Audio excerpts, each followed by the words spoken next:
اعوذ باللہ من الشیطان الرجیم بسم اللہ الرحمن الرحیم السلام علیکم ورحمۃ اللہ وبرکاتہ۔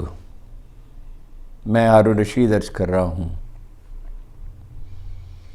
درد کی سوغات ان دنوں بہت ہے۔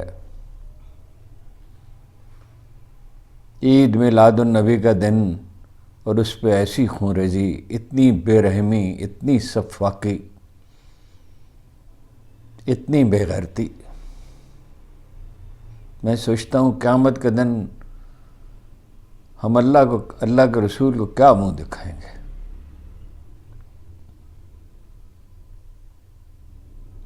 تو رسول اللہ صلی اللہ علیہ وسلم کی زیادہ صحیح الفاظ میں امت کی زندگی میں، اصحاب رسول کی زندگی میں احد کا دن بہت کڑا تھا، بہت ہی کڑا تھا۔ رسول اللہ کے دندان مبارک شہید ہوئے، چہرے پہ زخم آئے، مدینہ کی گلیاں آہ و بکا سے بھر گئی تھیں۔ خود رسول اللہ صلی اللہ علیہ وسلم کا عالم یہ تھا شہداء کی یاد میں، اور آپ ہمیشہ احد جایا کرتے تھے، لیکن جناب حمزہ کی شہادت کا غم اور جس طرح انہیں شہید کیا گیا، جس انداز میں، اتنا گہرا تھا کہ آپ باہر گلی میں تشریف لائے اور فرمایا حمزہ کو رونے والے کہاں ہیں؟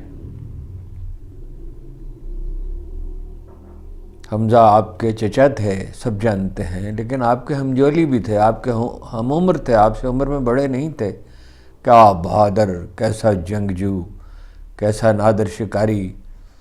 کریگ نے ان کے دی لائن آف ڈیزرٹ کے مصنف نے ایک خیالی تصویر ان کی بنائی ہے، تو لکھا ہے حمزہ ایسے تھے کہ جنگل میں خضرا پھول کھلتے اور وہ شکار کی تلاش میں نکلتے تو اہتمام کرتے کہ ان کے گھوڑوں کے سموں تلے کوئی پھول نہ کچلا جائے۔ سیدہ ام المومنین سیدہ عائشہ صدیقہ کے مرتبے کو کم سمجھا گیا ہے، ان پہ ویسا کام نہیں ہوا جیسا ہونے چاہیے تھا۔ رسول اللہ صلی اللہ علیہ وسلم نے فرمایا اسلام کا چوتھا حصہ، دین کا چوتھا حصہ اس سرخ خاتون کے پاس ہے۔ جس طرح اہل بیت کے مرتبے کو ہم نے نہیں سمجھا، اور مسلمانوں میں ایسے لوگ پیدا ہو گئے جو امیر المومنین جناب علی کرم اللہ وجہ کا موازنہ امیر معاویہ سے کرتے ہیں۔ بھائی اس پہ آدمی کیا کہے، دل خون ہوتا ہے۔ جناب عائشہ صدیقہ کو سوال کرنے کی تجسس بہت تھا طبیعت میں، اور یہ ان کا تجسس امت کے لیے بہت بڑی نعمت تھا۔ سوال بہت کیا کرتی۔ احد کا دن، دردناک دن بیت چکا، تو ایک دن رسول اللہ صلی اللہ علیہ وسلم سے پوچھا یا رسول اللہ کیا اس سے بھی زیادہ کوئی کٹھن دن بیتا ہے؟ فرمایا عائشہ ہاں، طائف کا دن۔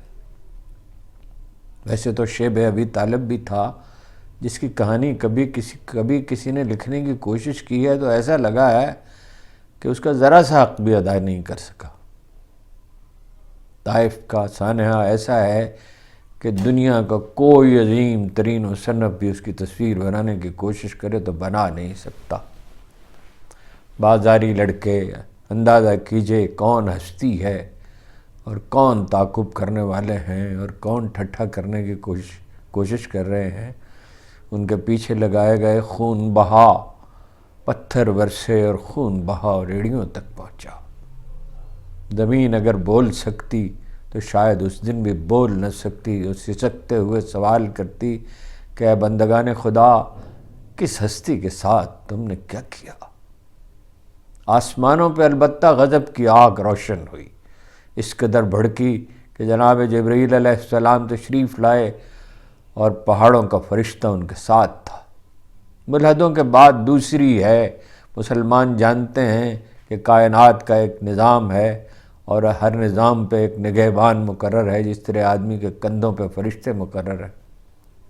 جناب جبرائیل علیہ السلام نے کہا اگر حکم صادر ہو تو طائف کے لوگوں کو دو پہاڑوں کے درمیان پیس دیا جائے۔ آپ نے فرمایا بالکل نہیں، فرمایا اگر یہ نہیں تو مجھے امید ہے کہ ان کی آنے والی نسلیں مسلمان ہوں گے، اور ایسے ہی ہوا۔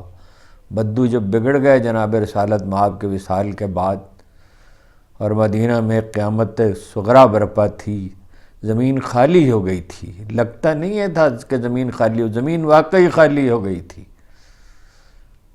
تو رومیوں کے خلاف لشکر بھیجنا تھا، جو بھیجا آپ نے جناب ابوبکر صدیق نے، اور صرف 3 شہر، اور فرمایا کہ رسی بھی اگر کوئی زکوٰۃ سے انکار کر دیا تھا لوگوں نے، رسی، کیونکہ حکمرانوں کی بات مانیں گے تو وہ قائل ہی نہیں تھے اس کو، وہ سزا سمجھتے تھے ٹیکس کو، اور قرآن کہتا ہے کہ ایمان ان کے دلوں میں نہیں اترا بدوؤں کے۔ تو 3 شہر ہی قائم رہے تھے اسلام پہ، مدینہ منورہ تو ظاہر ہے اور مکہ مکرمہ بھی، لیکن طائف بھی اسلام پہ قائم رہا تھا۔ اب کچھ سوالات پیدا ہوتے ہیں، مستونگ میں جو ہوا، اب اس کی تفصیل کیا عرض کریں، آپ نے سنی لی ہے، یوب میں جو ہوا، پاڑا چنار میں جو ہوا۔ سوال یہ پیدا ہوتا ہے کہ یہ ہمارے اداروں کا کام صرف عمران خان کو کی راہ مسدود کرنا رہ گیا ہے، صرف ایک ہی فکر ہے، ترجیحات ہوتی ہیں نا، ان کی ترجیح یہی ہے۔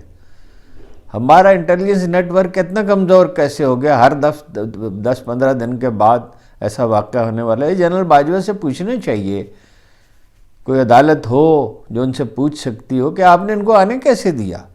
پھر وہی نہیں ہیں، یہ کالے پرچمہ والے نہیں ہیں صرف، جن کے بارے میں رسول اللہ صلی اللہ علیہ وسلم کی پیش گوئی ہے، ایک حدیث میں اشارہ ہے، ان کی طرف لڑکے بالے ہوں گے اور آپس میں لڑ مریں گے۔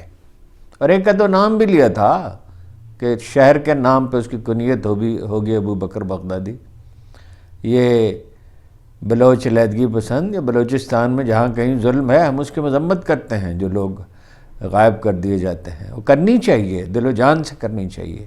100 بے گناہ جو ہے وہ چھوڑے جا سکتے ہیں، 100 مجرم چھوڑے جا سکتے ہیں، مگر ایک بے گناہ کو سزا نہیں دی جا سکتی۔ لیکن یہ علیحدگی پسند جن کی پشت پہ بھارت کھڑا ہے، اور یہ القاعدہ والے، اور یہ اپنا دوسرے تخریب کار، یہ سارے مل گئے ہیں آپس میں، تو عید میلاد النبی کا دن ہی سوچا تھا یہ کیسے لوگ ہیں؟ داتا گنج بخش کے مزار پہ وہ کرتے ہیں، دھماکہ کرتے ہیں، شاہ عبداللہ غازی کے مزار پہ، کون لوگ ہیں یہ؟ وہ امریکہ تو ہے ہی بھائی، بھارت تو ہے، اسرائیل تو ہے ہی، لیکن یہاں ان کے ایجنٹ ہیں نا جو کرتے ہیں۔ تو ان کے سد باب کی بھی کسی کا فکر ہو، یا عمران خان کو روکنے ہی کی فکر ہے؟ عید میلاد النبی کے دن کا انتخاب کیا ظاہر کرتا ہے، کیا بتاتا ہے؟ غالب نے سچ کہا تھا، غالب ثنائے خواجہ بیزداں گذاشتم، کہاں ذات پاک مرتبہ دان محمد است۔ کوئی رسول اللہ صلی اللہ علیہ وسلم کی مدح کا حق ادا نہیں کہا غالب نے کہ میں نے پروردگار کے سامنے آپ کی مدح کی کہ وہی آپ کے مرتبے سے واقف ہے۔ ہاں وہی آپ کے مرتبے سے واقف ہے۔ قرآن میں جہاں کہیں آپ کا ذکر ہے تو اس وقت محسوس ہوتا ہے کہ ان کی ستائش کا حق ادا ہوا، اس لیے کہ اللہ تو اس پہ قادر ہے، وہی قادر ہے۔ وہ سورج کو چراغ کہتا ہے، رسول اللہ صلی اللہ علیہ وسلم کو دمکتا ہوا سورج کہتا ہے، سراج منیرہ۔ فرمایا اللہ اور اس کے فرشتے محمد پہ درود بھیجتے ہیں۔ کوئی فرمایا کہ وہ حریص ہے مومنوں کے لیے، دیکھیے نیگیٹو لفظ استعمال، منفی لفظ استعمال کہ حریص ہے مومنوں کے لیے۔ اور سارے قیامت کے دن فرمایا کہ جب ساری دنیا، فرمان ہے کہ ساری دنیا جب ہر آدمی اپنے بیوی بچوں کو، ماں باپ کو، دوستوں کو بھول کے صرف اپنی جان کی فکر لاغ ہوگی، تو رسول اللہ اپنی امت کو یاد کر رہے ہوں گے، فرما رہے ہوں گے امتی امتی۔